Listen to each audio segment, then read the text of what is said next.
I'm here in Edmonton, Amiskwaci, Waskahigan, Treaty 6, homelands of the Métis people and the Métis Nation.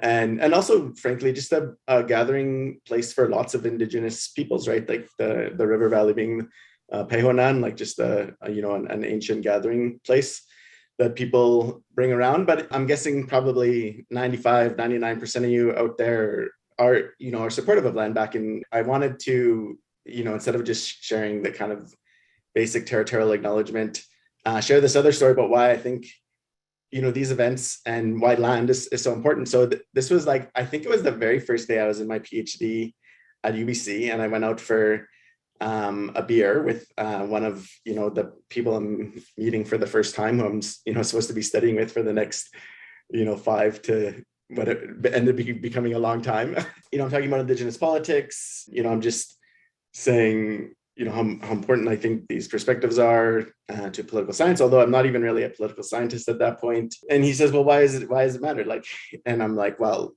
I think I had a pithy response, like, well, you don't just think it wouldn't be fine to just, for only white people to be the only people who have something to say about political science. And he's like, sure, why not? I remember that being my introduction to political science. And like, I don't even really think I had a good response to them, like, because it's racist, right? Like what do you mean, why not? Like, and these events I think are just so important, that we teach each other, that we deepen each other's understanding, and that we give each other substance to our responses to, to resist in I think dignified and powerful ways with each other. So now I'll invite our three panelists in. So we have Shiri Pasternak, Daniel Ts'ékui, and Eriel Deranger, who will each give responses to these three questions I'm going to pose to them. And this will take somewhere between 45 minutes to an hour. And then Isabel will offer some comments, and then we'll open it up to the audience for questions. And so Daniel is going to start us off here. This first question is just simply, what brought you to Landback? I see. Thanks, Matt. The short answer to that question is that our land was stolen and we want it back. And that's the direction, that's the mandate I have from people here and from the elders. Before I get into that, I'll just briefly introduce myself. I'm Daniel Ts'ékui. I'm Dene. My people are Kashagotenè, which is one of the many Dene nations in the Arctic and subarctic. I'm from Fort Good Hope, which is Radilek Kol in our language, and that's on the east bank of the Mackenzie River, just south of the Arctic Circle. I want to answer that question, not just personally, but for my people. I have some experience in environmental advocacy and nonviolent direct action, but I also have experience working as a lawyer. I'm the current chief negotiator for my community's self-government negotiations. And I want to zero in on that aspect of this issue, because I think that colonial framework is really damaging, and that's something that more people up here are starting to realize, and it's something we need to put at the forefront of the conversation if we're actually going to make progress on these issues. That's going to require kind of a brief history of our relationship with the state, with Canada. So our people made contact with settlers fairly late. I think it was the late 1700s. We entered into Treaty 11 in 1921 with Canada, and that treaty was pushed through by Canada for oil. There's a very clear documented history about that. Canada discovered a lot of hydrocarbon reserves, but it was the recoverable reserves in the Norman Wells proven area, which is just upriver from us, that was really the kind of the impetus for that treaty. Canada saw the huge potential profit there, and they wanted to secure their legal position with respect to the exploitation of hydrocarbons and minerals, and in particular, the Norman Wells proven area. And so that was the purpose of treaty, was for them to secure their legal position over the land and all of the minerals and hydrocarbons, and make sure that there was not any potential for a legal argument to what they called Indian title over the land. So that treaty, Treaty 11, was basically a verbatim copy of Treaty 8, which was signed in 1899 further south. So they basically cut and paste the same treaty language in Ottawa. They changed the name of the sovereign, and they changed the description of the land that kind of defined the boundaries of that treaty. But otherwise, it was exactly the same. It was pre-drafted in Ottawa before the treaty party came north. And like Treaty 8, it included the cede, release, and surrender clauses. There was no actual negotiation that's reflected in the written version of the treaty. The evidence that has come out since then, because there was a large court case in 1973 called the Paulette Caveat challenging both of those historic treaties. The evidence that came out of that case is that Canada used very underhanded tactics to secure signatures on those treaties. And that included things like bullying in some cases, and it even included forging signatures. There's strong evidence that at least the signature of one chief was forged on Treaty 11. And like other historic treaties, when there were substantive negotiations between the people and Canada, the content of those discussions is not reflected in the written treaty. So the purpose of that treaty was to steal our land within the Canadian legal system. And I think it's also important to point out that that was, again, just a technicality, a formality on Canada's part, because they were giving leases to Imperial Oil for the Northern Wells Proven area. I think it's at least 5 years before they got signatures on Treaty 11. I would say one of the first times there was really a clear instrument in Canadian law that was used to take our land from us. But that's not the only thing that has happened that has resulted in the loss of our land. There's a number of other things, including the creation of the Yukon-NWT border, which resulted in us losing access to large portions of our land. And that's land not recognized right now under the current land claim as anything we have rights to or use of. So there's a long history of this sort of thing going on. Our people have always been land-based people and been very connected to our land. And in the 20th century, following a lot of these colonial impositions and attempts to take our land from us and take us off of our land, the people began to organize and try to take the land back. I mean, that's what people have been doing since at least the 1960s. And what our people want, what our mandate still is to this day, is to get control of what happens on our land. A lot of this work over the 20th century has included participation in various colonial systems. So that means things like land claims. There's a settled comprehensive land claim agreement up here, self-government negotiations, participation in the various regulatory systems like the wildlife management boards, land and water boards, participation in environmental assessments, and kind of the broader things that happen within the Canadian legal and political framework. I think the experience of our people over the last 50 odd years is that these are rigged systems that are stacked against us.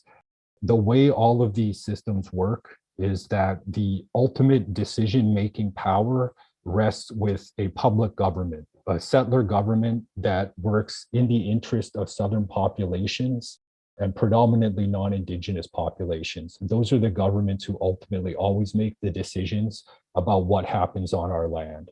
So the decisions about our land are made in either Ottawa or Yellowknife or some combination of the two.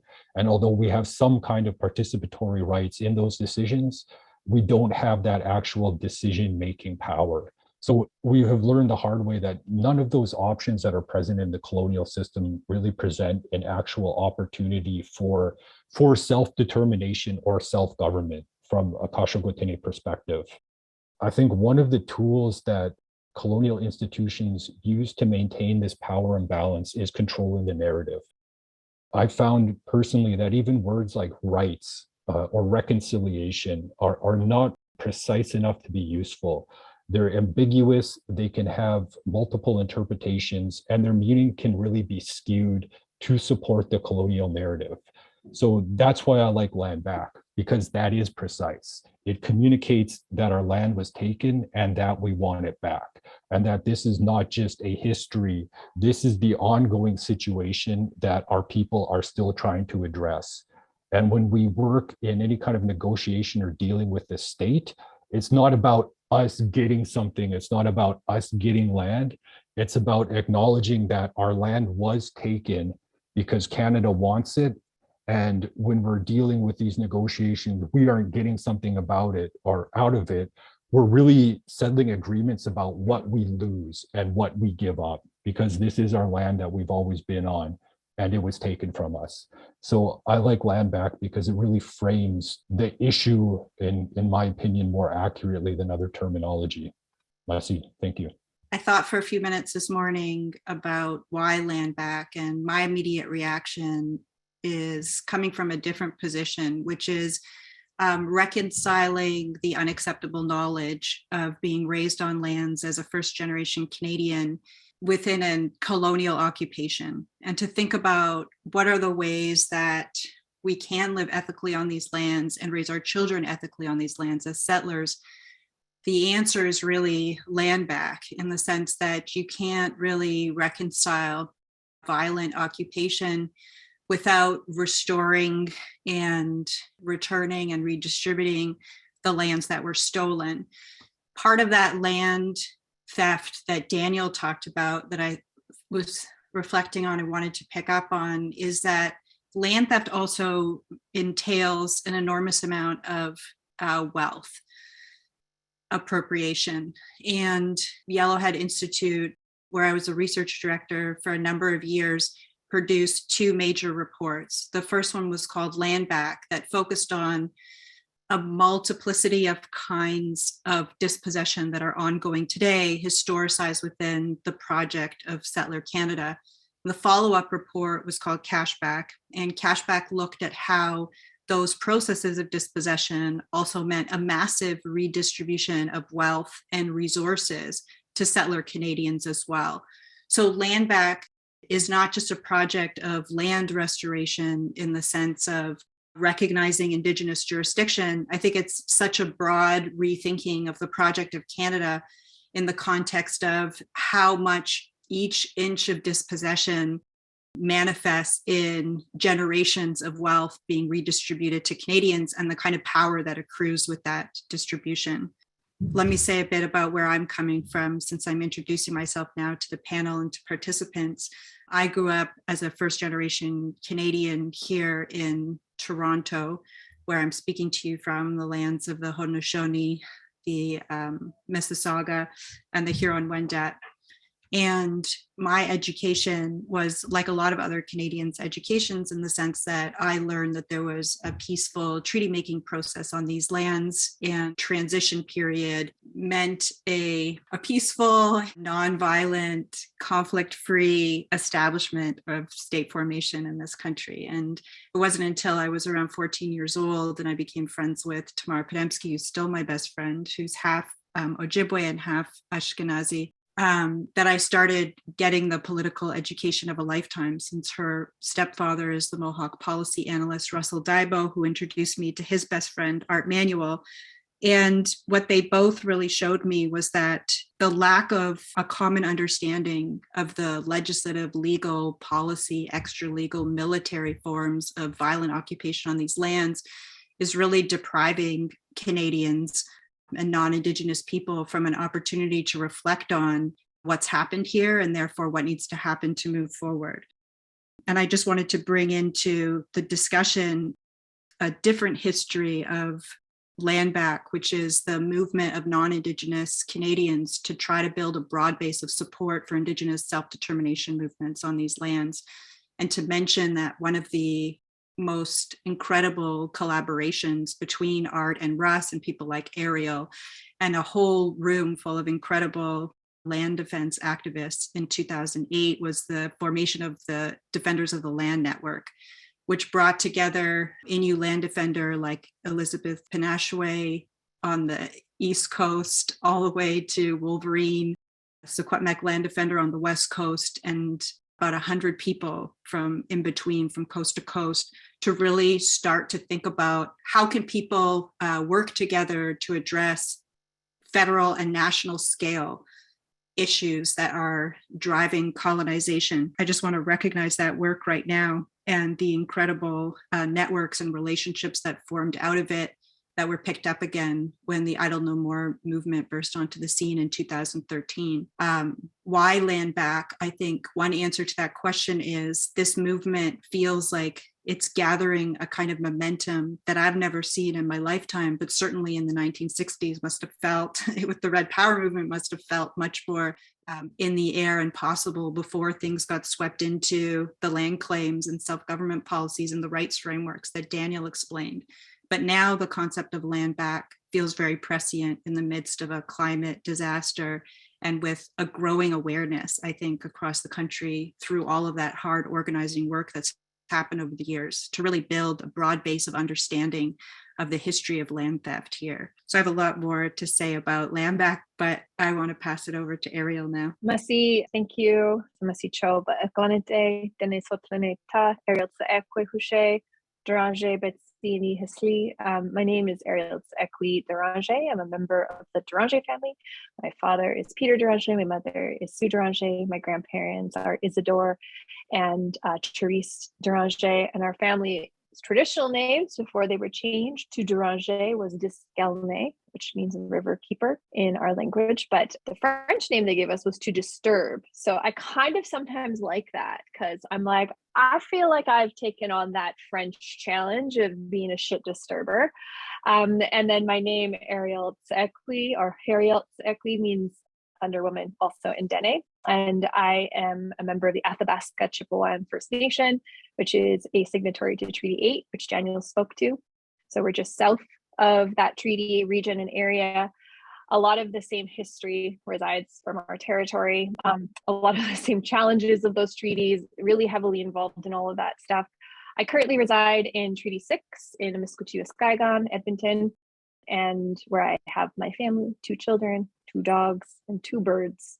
2 of everything, I guess. I have been working on this stuff for a long time. And so like land back movement is very interesting because like I grew up in a family of activists. So the Deranger name, they did a good job. We're a family of shit disturbers. Even Paulette, Francois Paulette, who was part of the Paulette case in the 70s, he was like my uncle growing up. My family occupied our traditional territory in northern Saskatchewan, just south of Lake Athabasca and near Uranium City, to challenge uranium mining and expansions. My family has always been trying to get our land back. This movement and this articulation of land back and how I've gotten involved in it is really organic. I'm loving this for that exact reason that Daniel talked about, is that this is direct. This is very specific. This is not about reconciliation. This is not about like, how do we fit within these structures?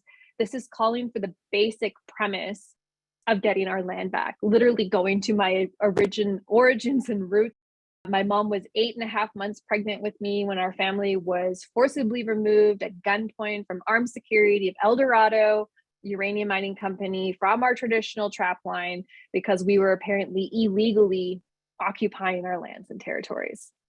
And this is the trap line that my father grew up in, that he learned, and his siblings learned the way of the land, the way of our culture from. Since that time, my family has been embroiled in many battles to get our lands and territories back. I worked with my First Nation, the Athabasca Chipewyan First Nation, working on challenging the expansion of the Alberta tar sands. And one of our very clear, specific asks was that we have full autonomy and authority over our traditional lands and territories, and that it isn't degraded to Crown land. And this goes into some of these questions around shady treaty negotiations and so on and so forth. But what I really want to share with you guys right now, my 10-year-old son chose land back as a presentation for his school when they were doing social justice issues. So my 10-year-old son put together this presentation. This is such a cute articulation and very simple articulation. So he's like, what does it mean? And so he learned this all through conversations and interviews that he did with some young youth land back Indigenous youth activists. We talked about first the fact that Indigenous peoples represent about 5% of the global population, but we occupy and protect 80% of the world's biodiversity. And this is critical when we talk to climate justice and climate change, because Shiri talked about that. This, for me, that is why land back is so important. As someone who's working within the climate justice framework, it's not just about the sovereignty and autonomy just because we want power and control. It's sovereignty and autonomy because as Indigenous peoples, we have led the way in what it means to protect and conserve biological diversity, which is critical for climate stabilization. My son also, we talked about Art Manuel and the articulations he had around how the Crown has taken all of our land away and left us with just these reserve plots and lands, and it amounts to only 0.2% of the area of Canada that's what we have control over. Our traditional territories and this expansiveness of the treaty regions that we've all touched upon, we actually don't have any say over that. And then there are huge swaths of land that are not actually treated in this country, including much of British Columbia, much of the Yukon Territory, Quebec, and some of the Maritimes where there haven't been specific treaties to sort of designate treaty areas. This is all my 10-year-old son's language and words. He said, it's about giving or returning Indigenous people their land back. This means Indigenous peoples being allowed to have access and authority to the land that was taken from them during colonization, and to have the right to live on the land, in the land, and use the land. And he talks about, the British Crown, which means that British Crown or one family has control over the rest of the land. They decide what does and doesn't happen to Indigenous lands and profits off of it. It's just such a neat articulation from a child. Like, this is from a child's mind after talking to people. Why is it important to support it?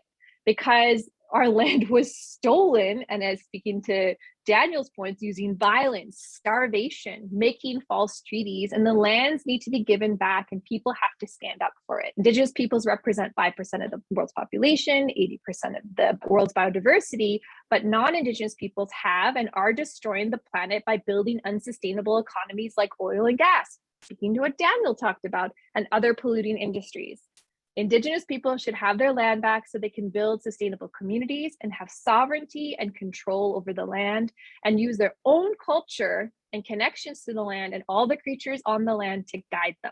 When he did this, and then he used this graphic, stolen land, and here's ways that folks can get involved, that's really what it is. It's about this idea that there have been these lies that have been spread, to misinformation into the sort of Canadian, so-called Canadian general population, that we had all these wonderful treaties, and we're all, we have these like propaganda campaigns of like, oh, we're all treaty people, let's celebrate and do land acknowledgements.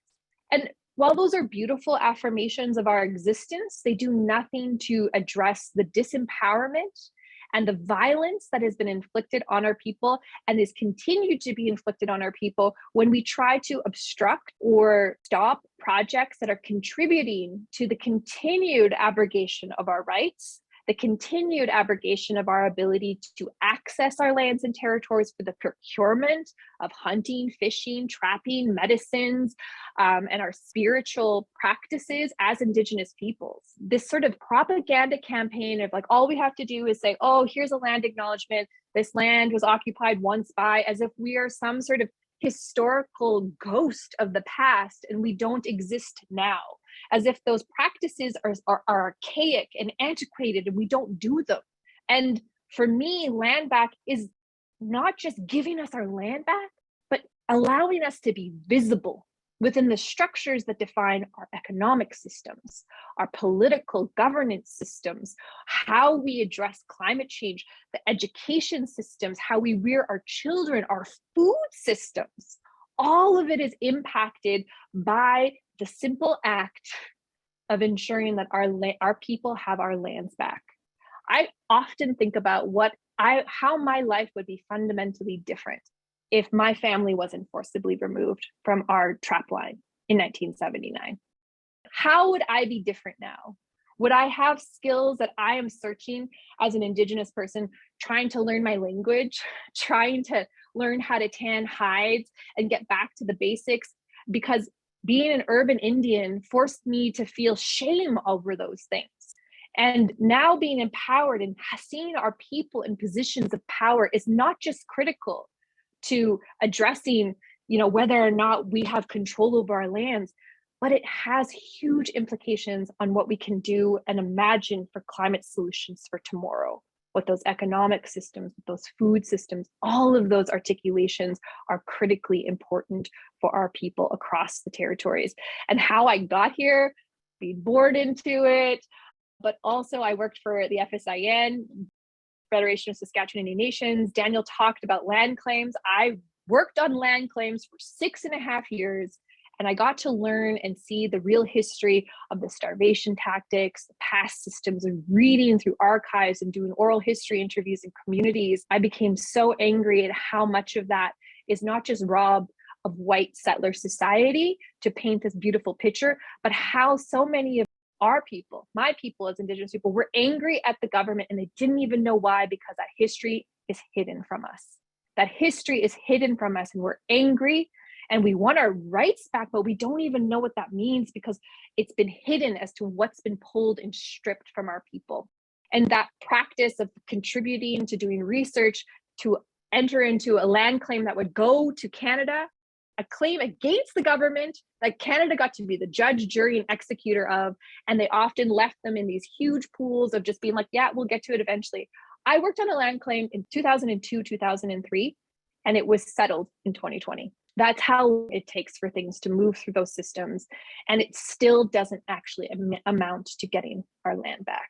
We have to do something to address the disparities and the disempowerment of the theft and the continued theft of land from our communities in order to have a future where it's not just climate stable, but where we can continue to see ourselves as real decision makers. Thanks so much, Eriel. I was getting goosebumps while you were talking there, but over the last couple of days, I was thinking about dispossession. People are talking about all the violent ways, but I was just thinking how many generations of Indigenous peoples were refugees within North America, right? And so I think about someone like my great Kukum, who lived in Saskatchewan and was a refugee from the conflict during 1885 with the Northwest Resistance. And that's how she ended up in Musqueam in central Alberta, right? As she was fleeing conflict at that time. And just, thinking about how scary that must have been for people during that time, seeing all these all the awful things that are going on in Europe right now. And I think you're kind of all taking the questions at once. And so it's, really more than anything, just an opportunity to bring more things into the conversation. So Shiri, I'll start with you this time. So what is land back? And now it feels like the conversation is rolling and there's so many thoughts churning in my mind from listening to Daniel and Eriel. Bringing Arthur Manuel into the conversation is so important because so much of his work continues to resonate and feels more resonant every single day because of his analysis, particularly around the so-called economic uncertainty of all of these land problem that was never solved, that he insisted was actually not a question of the uncertainty of Aboriginal title, but is actually a lot of anxiety about the uncertainty of Crown title. And he used to say, you don't need a PhD in economics when you look at the distribution of land in Canada that Eriel showed to know who's going to be rich and who's going to be poor in this country. Originally, I would look at maps of Crown land in Canada. 89% of the country is officially designated as Crown land, and it's roughly divided between federal and provincial governments. But when you look at it on a map, it really looks like a lot of blank territory. There's not, even on political maps, there's not a lot of political demarcations or municipalities or distribution of private property. And I thought, this doesn't seem like a big problem, land back, in terms of the amount of Crown land in the country. And Lee Miracle once said something at an Indigenous Sovereignty Week that we organized in Toronto, which is, she started her presentation, she opened the week by asking this one question, which was, why does a hat need so much land? This is a map of the mining claims across the country that are gradually filling in from 1982 until today. You'll see that what look like sort of blank spaces on the map are actually engines of massive resource extraction across the country. And this is only one resource being mapped right here. This is mining. If you were to add oil and gas installations, forestry, hydroelectricity, and so on, you would have a really dense accretion of those purple and pink squares there, really representing what is at stake, as Eriel's son showed in his presentation, in terms of the profit motivation for the dispossession of these lands and the way that they are, that Crown land is really legally protected very jealously by the state because of the relationship that the state has to corporations where they lease, permit, lend these lands out for the purpose of resource extraction. I want to show you another piece of research that we did that looks at the history of this crown land distribution. This is a resource from the Cash Back report that looked at the Hudson Bay Company. Many Canadians don't know that Rupert's Land, as you can see in this map in the green blob, was one of the largest land thefts in the world in terms of the square footage of this theft. These are the lands of the Ojibwe, the Anishinaabe, the Métis, the Dene, the Cree, the Inuit, the Innu. So many nations lived on these lands that King George gave to his cousin Rupert in 1670. This grant of lands was then sold to Canada in 1868, I believe. The sale didn't go through immediately because the Métis rebelled at the sale of their lands to this new settler colonial state. Just to give you an example of what happens in these colonial transactions, if you look at what Canada got, which is 1.2 billion acres, or approximately 5 million square kilometers, where the rail companies got 56 million acres, HBC got 7 million acres in the deal, and First Nations got approximately 3 million acres in this deal. So this is just a snapshot. It's not 100% accurate in terms of the numbers. It's an estimation based on best figures. This research is based on some work by Elizabeth Boyd. It gives you an understanding of not just the massive land theft and how it then enriched corporations over First Nations. This is also an intergenerational form of wealth distribution. Hudson Bay, for example, was able to set up resource extraction companies like oil and gas companies. They had a very lucrative real estate arm, and they resold this land for sometimes multiple times the amount that they were given it for or sold at a discount to, leading to, again, massive concentrations of wealth over these lands. This, I would say, is a really important diagnostic for the way that colonization happens in Canada, which is a real hand-in-glove system between the state and corporations. And you can still see this today, the same dynamic when you look at what's happening, for example, in Wet'suwet'en territory and the very close links that companies have to provincial governments when they're brokering these deals for extraction on Indigenous lands. Some of the research that we worked on in the Land Back report was a national scale study of injunctions against First Nations. That research showed that around 86% of the time that First Nations attempted to get injunctions against corporations and governments on their land, they failed, whereas corporations were successful at about 82% of the time to obtain those injunctions. And if you look at the cases, which we've been doing and taking a closer look at more recently, you can really see that colonization is organized through the violence of this relationship between corporations and the state. In the court, repeatedly, what happens is that companies state that their profit is in peril if they're not granted an injunction to remove Indigenous peoples from blockades or occupations of their lands, to stop development or extraction from happening, whereas First Nations are asserting their legal rights, their responsibilities, obligations, economic rights in ways that aren't legible to the court. And time again, what's happening in that discrepancy in success rates is that corporations' protection and promotion and advocacy of the status quo, these corporate rights to profit, are prioritized because that status quo is precisely what the courts recognize as being in the public interest. Injunctions are one example of how this massive land theft that we could see in Rupert's Land and the intergenerational wealth and power that accrues because of those historical thefts are maintained in an ongoing way today through many different kinds of legal mechanisms, including the injunction, which is rapidly becoming, I think, one of the most important forms of dispossession in the 21st century in Canada today. Thanks for that, Shiri. I think it's really important to understand. Daniel opened us up by saying like Treaty 11 was sought and signed because of the ulterior motives of extractivism. for oil and gas. Canada's very first history of like why they came here, like the Rupert's Land is the largest land transfer in the history of the world. I believe it is actually the largest land transfer, and it was stolen. Some king of France is just like, well, that seems like a good gift, and I declare it is mine to give, which is this ultimate thing that dehumanizes the people that lived here. We also have to remember that, like, I don't know how in the framework of the Canadian psyche, settler Canadian psyche, is like they think it's like nothing existed here prior to to Canada's, you know, the statehood of Canada as a state. And prior to that, it was like almost like the wild west, and everyone was just living hand to mouth and hunter gatherers, and there was nothing. There are some really great books that have been written.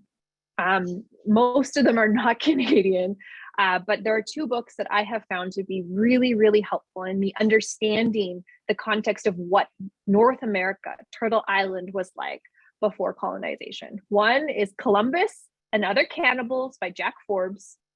It's written in the 70s, incredible book. The other one is on the US side, but it gives you enough context because a border is imaginary. It's a colonial construct. It's so incredibly mind-blowing to me how much like Western colonial society worships the written word to the point that a border can have so much power that it does. Indigenous peoples during the American Indian Wars used to refer to the Canadian-US border as the medicine line.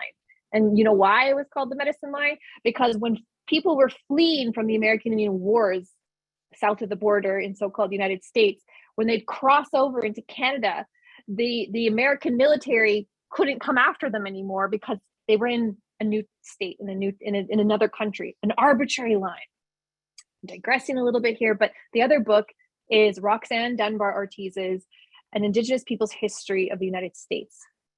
These books depict the fact that prior to colonization, Indigenous peoples had thriving economies, thriving governance system, education systems. Universities existed in Central America and the lower parts of the United States. There were cities, there was massive agricultural and trade routes that extended all the way from the Alaska down into South America. And that somehow in our history and our perception of what is the civilized world, that didn't really begin until colonization, and that they brought with them agriculture and ways to bring forth capitalism that helped, make everyone's lives better. It did make certain people's lives better. Let's be real. It made the British Crown richer, and they can continue to still make profits off of being the monarch of this country. We are still a Commonwealth country. We still pay dividends to the British Crown, which is wild. We pay dividends to the British Crown, yet in my territory, Treaty 8, where we have the extraction of the Alberta tar sands, my community does not receive direct royalties. The only benefit that we get from those corporations that are extracting billions of dollars of resources and leaving in its wake polluted water systems, polluted air systems, degraded habitat and ecosystems for keystone species to survive, keystone species that fed and clothed our people for millennia. The only benefit we get from that is when we sign a proprietary closed agreement, impact benefit agreement with the corporations themselves, because Canada has devolved their fiduciary responsibility and given corporations the power to negotiate what our rights mean. And so land back would take that away. It would allow our communities to determine what it means when a project comes forth. And I saw one of the questions, how do we deal with discrepancies over conflict between nations in relations to territories claimed? That is part of the colonial process. They divided, they conquered us, they told us, like, who is your chief? In some regions, they didn't have necessarily these prescribed chief and council systems. That's a colonial process that we don't understand because we're fed and made to believe that this process was great. And colonization brought with it wealth and prosperity. For most of our communities, it hasn't.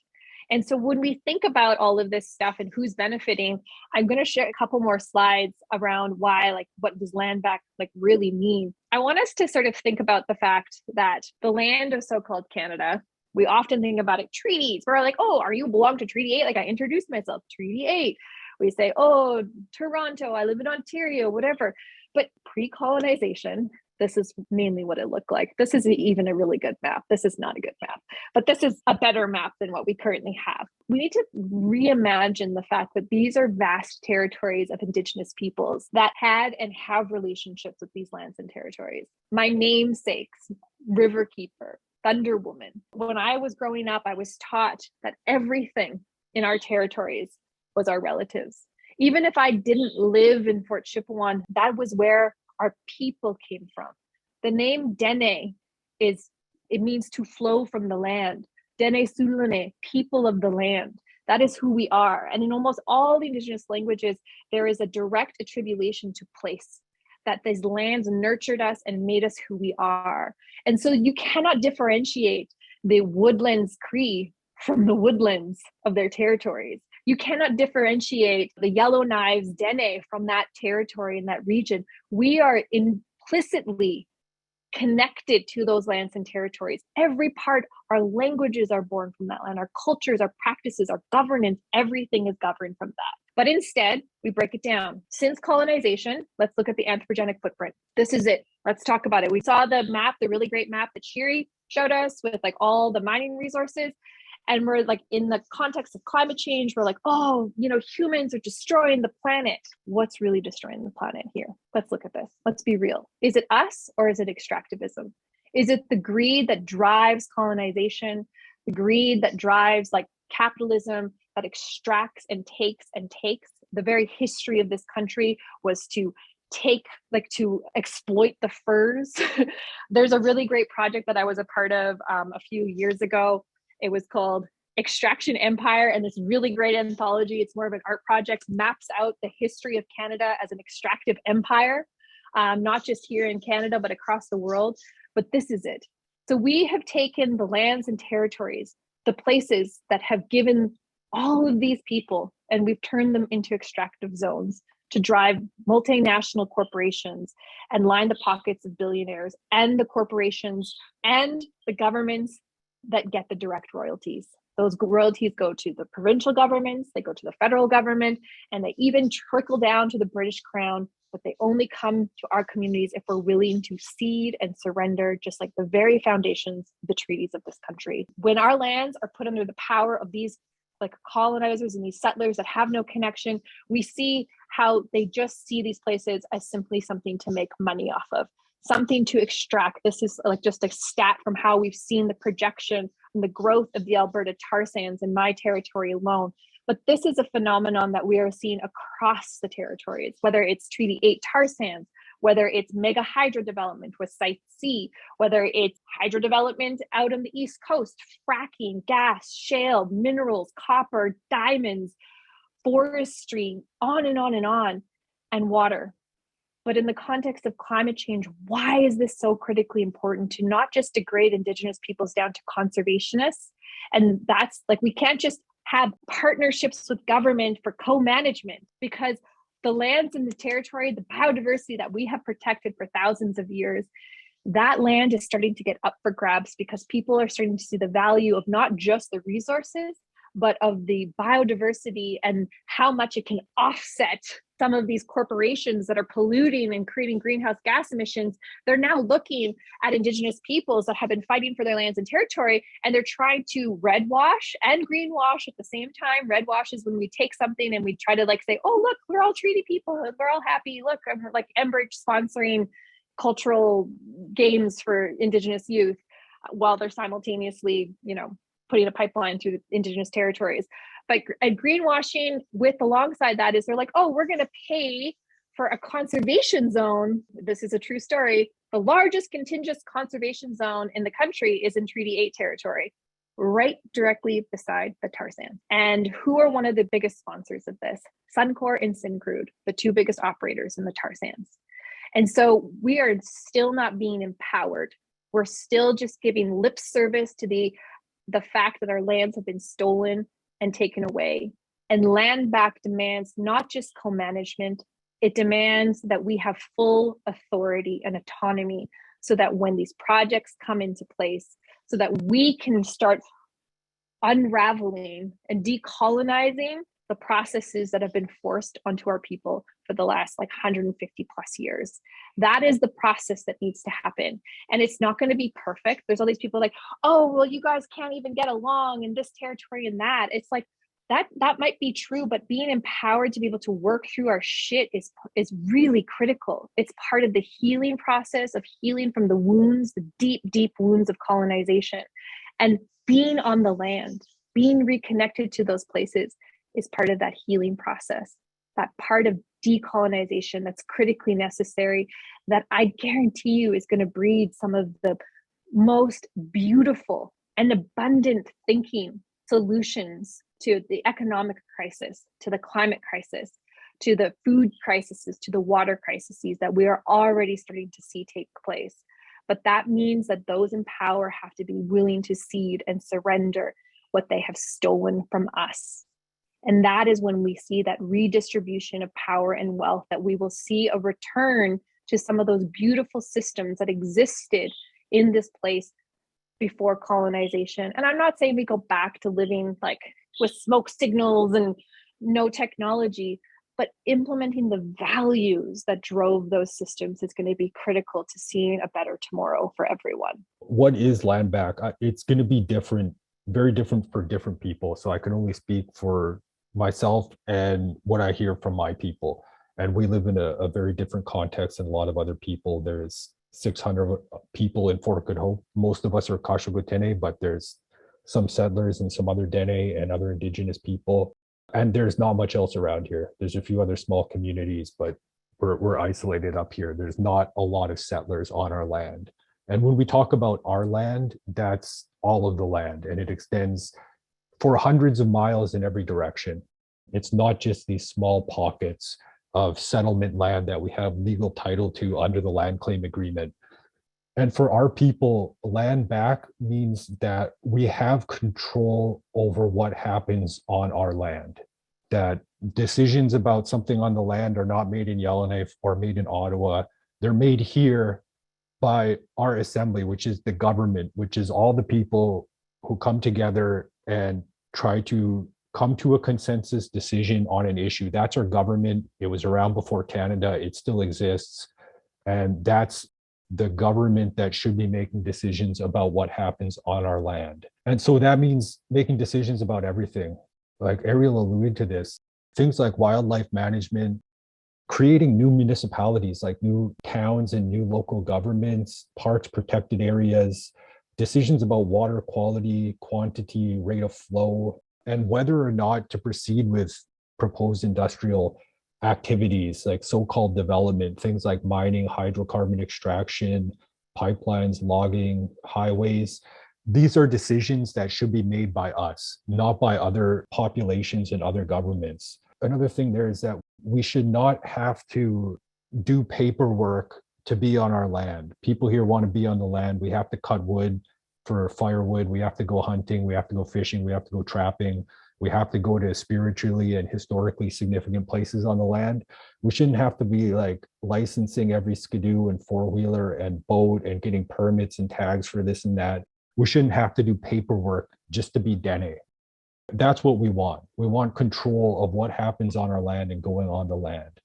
So when we look at that, we have to think, what are the options to achieve this? And one option that needs to be acknowledged is actual sovereignty, like having our own state, secession from Canada by whatever means necessary. That is an option. And for us, for my people, that is not an ideal option right now for many reasons that I won't get into.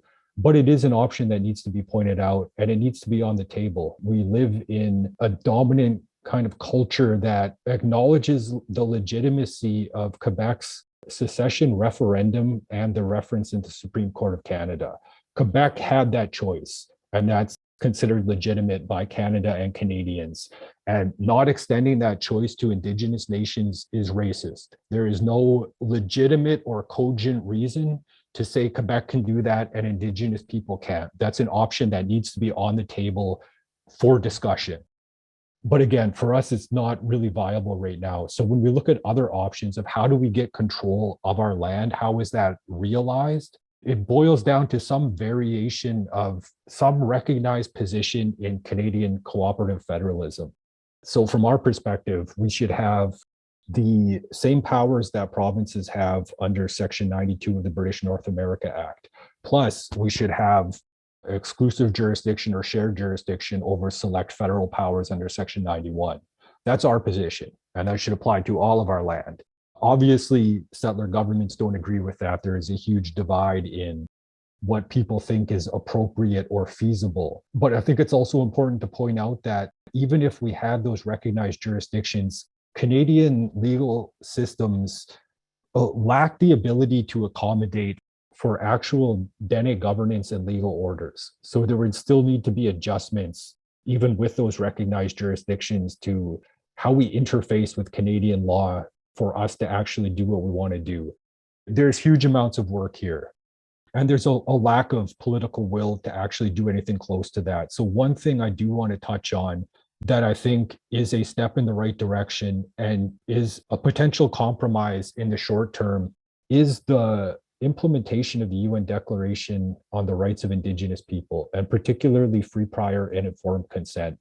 And I want to say that despite what Canada says, free, prior, and informed consent does function as a quote unquote veto.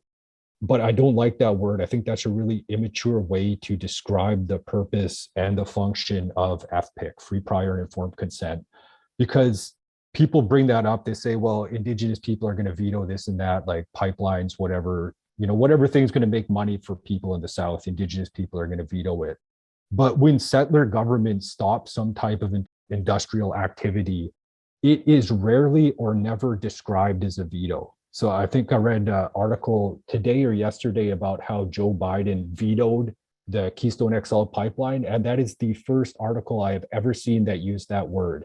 Every other article, and I've searched for this, that talks about that decision says that Biden killed the pipeline, Biden canceled the pipeline, Biden stopped the pipeline, Biden revoked the presidential permit for the pipeline. This is the only article that has ever used that word veto. And we don't see that over other instances where settler governments stop things, like Quebec opposed the Energy East pipeline. That is never framed as a veto. And this is because people recognize those settler governments, whatever government is in question, people accept that those governments have legitimate jurisdiction over these issues, and that their decision not to allow something to proceed is a positive exercise of a legitimate jurisdiction. And you contrast that to the term veto that has connotations of kind of an arbitrary stoppage of something without any legitimacy behind it. And that's not what FPIC is about. FPIC is about an Indigenous nation. When an Indigenous nation withholds consent, that's a positive exercise of a legitimate jurisdiction. And it relates to our jurisdiction as Dene over our language and culture and spirituality, because those things are all intimately tied to the land. We can't practice our language or pass that on without being on the land and hunting and trapping and fishing and going to those historic or spiritual sites. But we can't practice our culture or spirituality if we are not on the land, doing those things, interacting with specific species of animals and plants and going to certain places. The settler governments allege that they have jurisdiction over land use and what they call development, mining, hydrocarbons, pipelines, but they also allege to accept that we should have jurisdiction over our culture, language, and spirituality. So if we just put ourselves into that settler mindset, it's when those things intersect because of our relationship with the land and the relationship of the land to our culture, language, and spirituality. It's when those areas of jurisdiction intersect that FPIC is engaged. When a proposed industrial activity would negatively impact on those fundamental aspects of who we are as Dene, that's when we can exercise that jurisdiction to protect those aspects of who we are as a people and withhold our consent. So I think that's really important to point out, because I think this is something that is possible in the future. We can see in the current political framework of Canada. But again, I want to say that even this free, prior, and informed consent, it is a compromise for us, because it's not acknowledging that we have full control over the land and that we make the decisions about what happens on the land. It's acknowledgement of shared control over the land that allows us to protect those things that represent fundamentally who we are as a people. I wanted to put that out there because I think for my people, that's an immediate step forward that could be taken for us to protect some of that stuff that's incredibly important to us that is currently at risk of being lost. And I wanted to get that out there. Merci. Thank you. Awesome. Thank you, Dan. I think this will be the last comment, so we won't do the last question, which was, you already answered it anyways, like why land back? I'm going to turn it over to Isabel. Thank you. Thank you, Matt. Thank you all for the opportunity to make some comments about what you have brilliantly put out there. It's going to be difficult for me to actually say something way more relevant than what you have said, but I want to touch upon a few things about what you have said. One is that in all of your comments, something that stands out is that land back reckons with the violence that this possession, that the history of this possession in this country, we cannot talk about Canada and what does Canada mean without actually reckoning with the past but also present history of this possession in this country and all of what it involves. This possession is not just the taking of the land, the unjust taking of the land, but also the violence that is inflicted on bodies to make that happen, to actually take that land and to encroach upon land. And this is happening all what the governments talk about reconciliation and negotiating land claims agreements while also ratifying the United Nations declarations of the rights of Indigenous peoples, which is a landmark declaration, as Daniel said, in the sense that it includes important rights such as the right to free, prior, and informed consent and the rights of Indigenous peoples to determine what happens on the land. And despite all these, Indigenous lands continue to be encroached upon.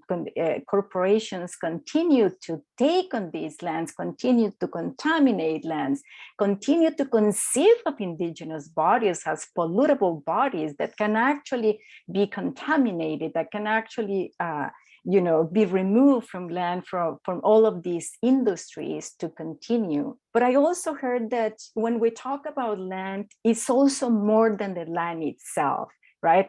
Land with capital L is sort of like the web of relationships that Indigenous peoples have sustained with land, what it means to talk about Indigenous knowledge, Indigenous ontologies, and ways of being in the world.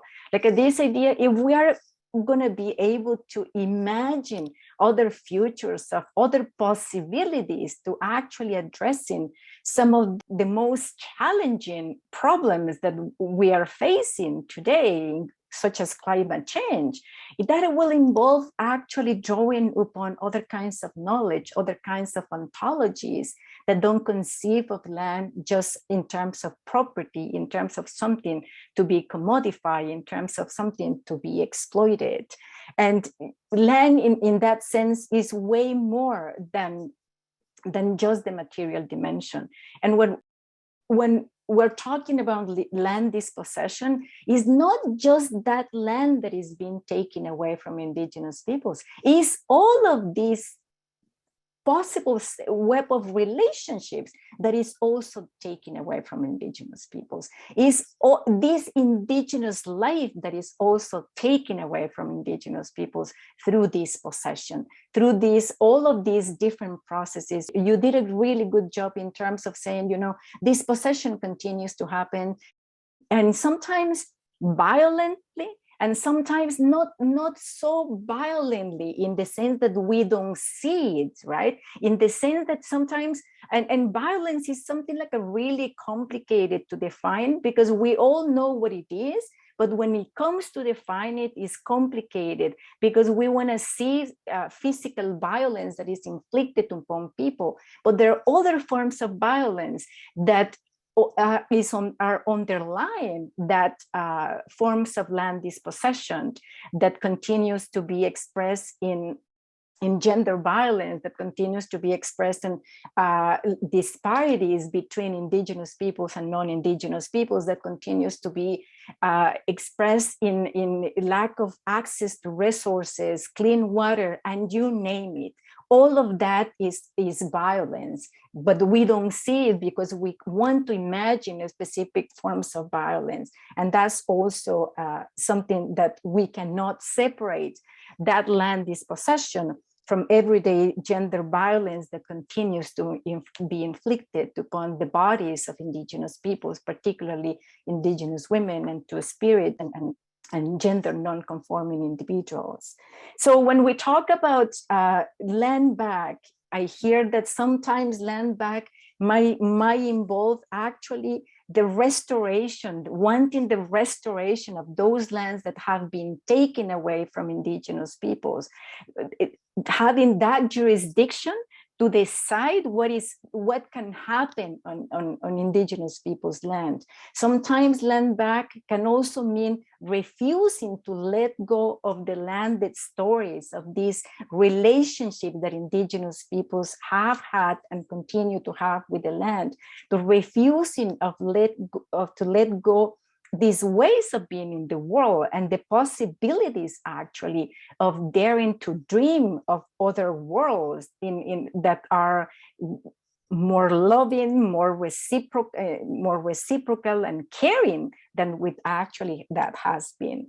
The other dimension that I also wanted to talk about land back that made me really think about when Shiri and Eriel shared the maps in terms of all of these corporations and how, almost like at some point, it seems like these maps are going to be taken over by all of these different corporations.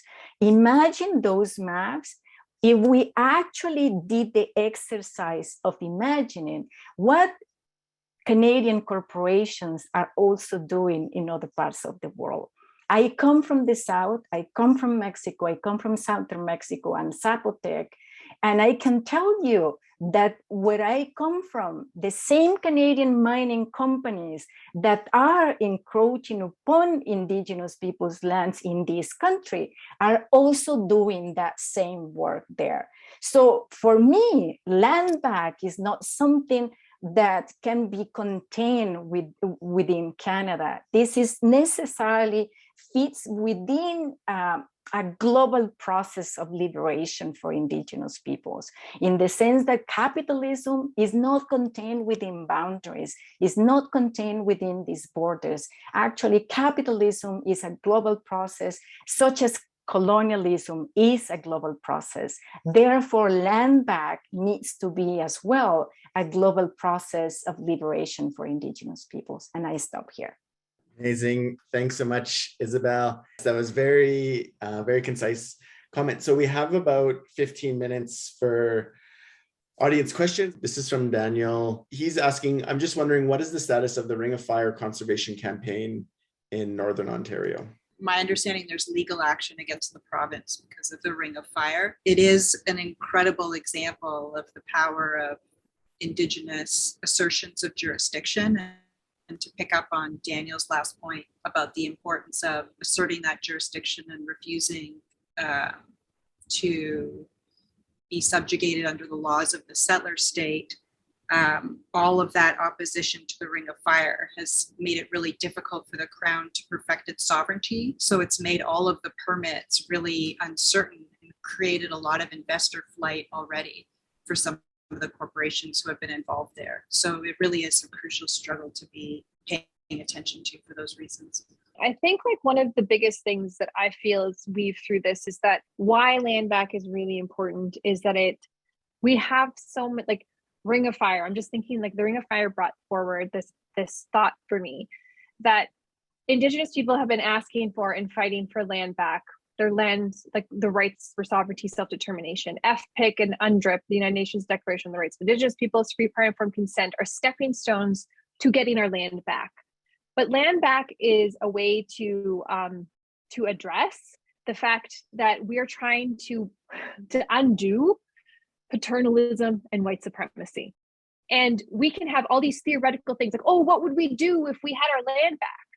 And the problem is people are like, oh, but what about all these discrepancies? But what about this? But what about that? But what about this? But no one is willing to give us back our land to actually put those theories into reality. Land back empowers us to take theory and our value systems and put them into practice.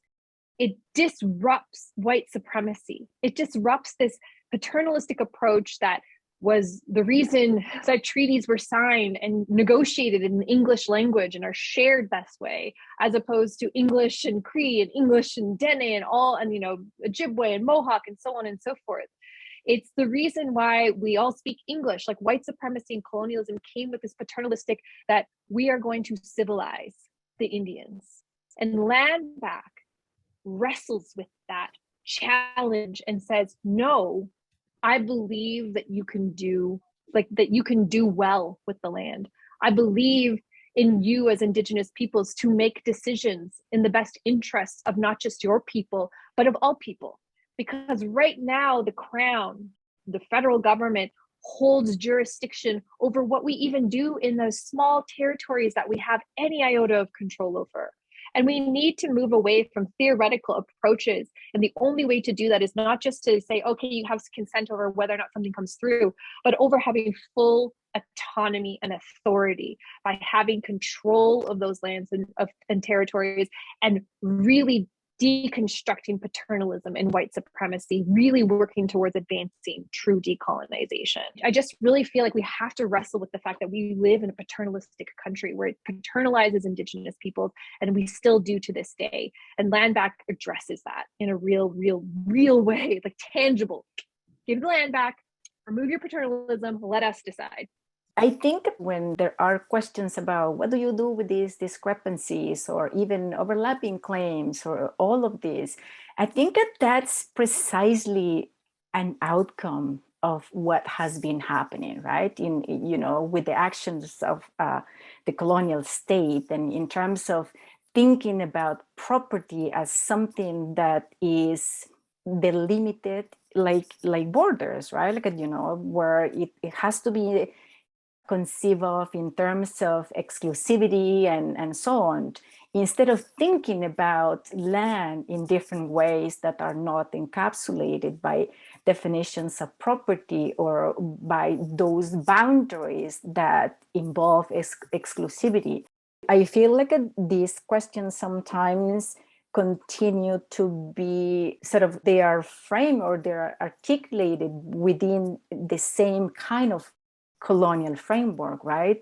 Instead of imagining, to me, the idea of land back is an invitation to non-Indigenous peoples to dare imagine other ways of thinking about land, to dare imagine thinking about other solutions that so far they haven't seen in front of their noses. One of the best illustrations of that, Isabel, that I've seen is the move from overlapping claims to pushing negotiators to understand shared territory, which was a concept that wasn't part of the vocabulary in the early land claims negotiations, precisely for all the reasons that you lay out. I just feel really discouraged because I see this one question saying, can anyone point to encouraging examples of places that land back has been or is being achieved? That I can't think of any. We're getting there. Having this conversation, I think is really important. And again, reframing that narrative is such a powerful tool. I'm optimistic. There's sort of pockets. I do want to say that there are pockets of encouraging places, but I think what's really disturbing in some of the sort of settler colonial frameworks of land back discussions is we can help fund the purchase of land back. And it's beautiful, obviously. I don't want to knock it and say, let's not do it, but it doesn't actually get to the systemic problems at hand. It does have, it's an interim measure, of course, of being able to purchase. But like, you know, we have like celebrities and we have people that are raising massive funds. I know there's a group, the Koji in Colombia, are working on like purchasing their land back so that they can then create like these beautiful communities that are rooted in their own cultures and value systems and, you know, indigenous economies. And it's beautiful. But the fact of the matter is they raised millions of dollars to buy their land back. And I think that that's like, we can use that as a success story. You could also look at the Haida Gwaii as a success story where they have like full sovereignty over their lands, but it's sanctioned sovereignty. It's like the colonial government said, yeah, okay, we agree. You have demonstrated to us that you are capable. It doesn't address the paternalism. The sort of self-determination processes that exist in Canada that come off as sort of land back, like, oh, we're giving you back sovereignty and control over your territory, usually quite small, and it's a degraded territory, is still determined by the Canadian government. They put their stamp of approval on it. And I think real land back is just like relinquishing and being like, I have no restrictions. There's no preset like terms by which you must determine, like prove to us that you can do this, or prove to us that you have dotted every I and crossed every T in a language that's not yours. And land back is just literally relinquishing control. It would be like farmers that have lived generations of farmers giving the land back to the local communities without any concern. Just let it go. Land back is governments like removing, not just having consultations with communities, but being like, we have a proposal. What, like, do you agree or not agree? And you have full say and autonomy and control over these things. And it's not these degraded, sort of watered down versions that we do see. But also, if you have money and you want to buy land back for Indigenous peoples, do it. All the power to you. If you have a will and you're old and you have land that you want to give back and you don't want to be a part of the colonial project anymore, give it to a local community. I'm sure they'll have good uses for it. But we really need to be talking about systemically how we get governments and colonial system to give the land back. All that crown land that they have control over, it's less about private landowners and it's more about the systemic systems that we have to be demanding, not just as Indigenous peoples, but as settlers, that Indigenous peoples need to have full control and autonomy over their lands and territories. We should be negotiating with Indigenous peoples, not provincial and federal colonial governments. From my perspective, the success of land back, like when have we hit that, or what is the success story, or how do we get there? It's going to be very different for very different people. So for me, I think that's one reason that I'm hesitant to answer a question like, are there examples of this being successful? I can say for my people, we don't have that. But if I could even think of something somewhere else, I would be hesitant to say, yes, they have made progress on land back, because that's not my land. And without talking to those people whose land that is, about whether or not something that I'm thinking of has been helpful, I feel like I have no place to be speaking about that. And I think similar issues arise when we look at things like, how do we deal with a land dispute that's, you know, so far away from me that I have no idea about those people or that land, and I can't speak to that. I could tell people how my people feel about borders and how we share land with neighboring Indigenous nations, or how we might have different areas of land use or shared areas of land use, but I can't talk about other people. So I just want to flag that this is not a silver bullet issue. The path and the outcomes and the ways we get there is going to be very different for all the Indigenous nations. It's not something that we can't create a template for land back and then just apply that everywhere to every Indigenous nation. It's not going to work. I just want to say that the idea of land back is something in my mind that is something really, really important, not just for these kind of conversations, you know, among indigenous activists and scholars, but something as well that non-Indigenous peoples need to think about, in the sense that, what does that mean to be on Indigenous land? What does it mean to live on these lands and have an ethical relationship with Indigenous peoples and with the land itself? I think that that's also an invitation for us to think about that beyond what each Indigenous people, each Indigenous nations wants to achieve. I mean, like the form that the land back might take for them. What does that mean for all of us who we came to this land? What does that mean to have an ethical relationship with Indigenous communities with this land as well? I think that's also an invitation to think about how do we are implicated? Instead of just asking Indigenous activists or Indigenous scholars, what does that land back mean? Profound thanks for this really beautiful and rich panel, to Daniel, to Eriel, to Shiri, to Isabel, and to Matt. I know how busy you all are, and so thank you for taking this time to be in discussion. Thank you to all of the attendees, and thank you so much to the presenters. This has been wonderful. Thanks, Bye, everyone. everyone. Bye, everyone. Merci. Bye.